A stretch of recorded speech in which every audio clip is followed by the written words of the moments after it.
పూర్తి చేయడంలోనూ, మరి అలానే ఇక్కడ వంశధార నిర్వాసితులను ఆదుకోవడంలో మరి గౌరవ మాజీ ముఖ్యమంత్రి వైఎస్ జగనన్న గారు ఎంతో కృషి చేశారు. 2019 నుంచి 24 వరకు ఎన్నో కార్యక్రమాలు చేశారు. ఇక్కడ పలాస, ఇచ్చాపురం, ఉద్దాన ప్రాంతాల్లో ప్రతిరోజు కూడా ఎంతోమంది చనిపోతూ ఉండేవాళ్ళు కిడ్నీ సమస్యతో. తాగే నీరు బాగోలేదని ఎంతోమంది సైంటిస్ట్ చెప్పారు. ఎన్ని ప్రభుత్వాలు వచ్చినా ఎవరు కూడా పట్టించుకోలేకపోయారు, తెలుసుకోలేకపోయారు ఆ సమస్యను.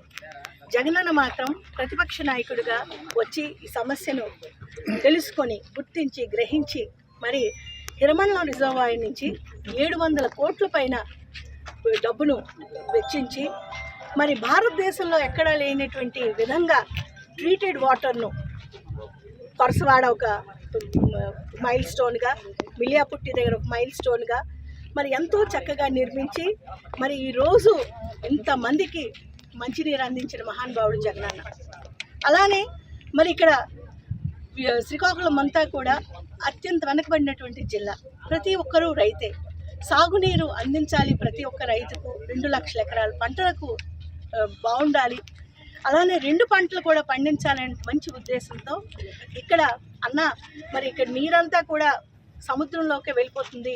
దీన్ని మనం భద్రపరిచి మరి సాగునీరు అందించాలని ఇక్కడ గౌరవ నాయకులందరూ, మరి గౌరవ ప్రజలు, గౌరవ నిర్వాసితులు అందరూ కూడా జగనన్నకు రిప్రజెంట్ చేశారు. ప్రతిపక్ష నాయకులు ముఖ్యమంత్రి అయిన మరుక్షణం తను ఈ 176 కోట్లు పైన డబ్బులు కేవలం లిఫ్ట్ ఇరిగేషన్కి వెచ్చిస్తూ ఇంతో 30-40% పనులు కూడా పూర్తి చేసి 2 లక్షల ఎకరాల పంటలకు సాగునీరు, 2 పంటలకు, సంవత్సరానికి 2 పంటలకు కూడా అందించేటువంటి సౌభాగ్యాన్ని జగనన్న కల్పిస్తే మరి ఈరోజు చూస్తే కూటమి ప్రభుత్వం ఏర్పాటే సంవత్సరం అయింది.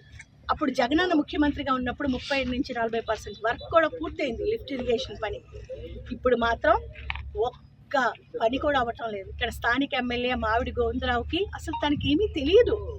తనకి ఎంతసేపు అవినీతి, ప్రజా డబ్బును ఎలా దోచుకోవాలి, ప్రభుత్వ సొమ్మును ఎలా తీసుకోవాలి, ప్రభుత్వ స్థలాలు ఎలా ఆక్రమించాలి, ప్రజల తాలూకా బాగోగులు చూడకుండా సంక్షేమాన్ని ఎలా దోచుకోవాలి, అంతే అవినీతితోనే ఆయన గడుపుతున్నాడు. మరి అలానే శ్రీకాకుళం జిల్లాకి ఇంకొక కర్మ ఏంటంటే వ్యవసాయ శాఖ మంత్రి కింజరాపు అచ్చెన్నాయుడు.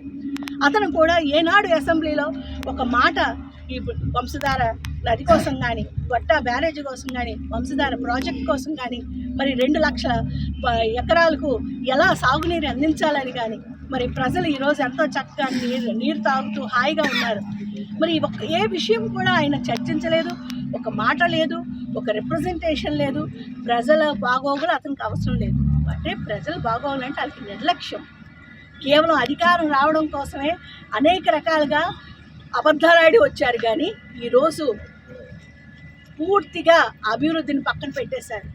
జగనన్న టైంలో జరిగినటువంటి మంచి పనులు కూడా కనీసం దాని మీద ఒక్క రూపాయి కూడా పెట్టకుండా ఈరోజు వీళ్ళు రైతుల తాలూకా జీవితానికి నాశనం చేస్తారు.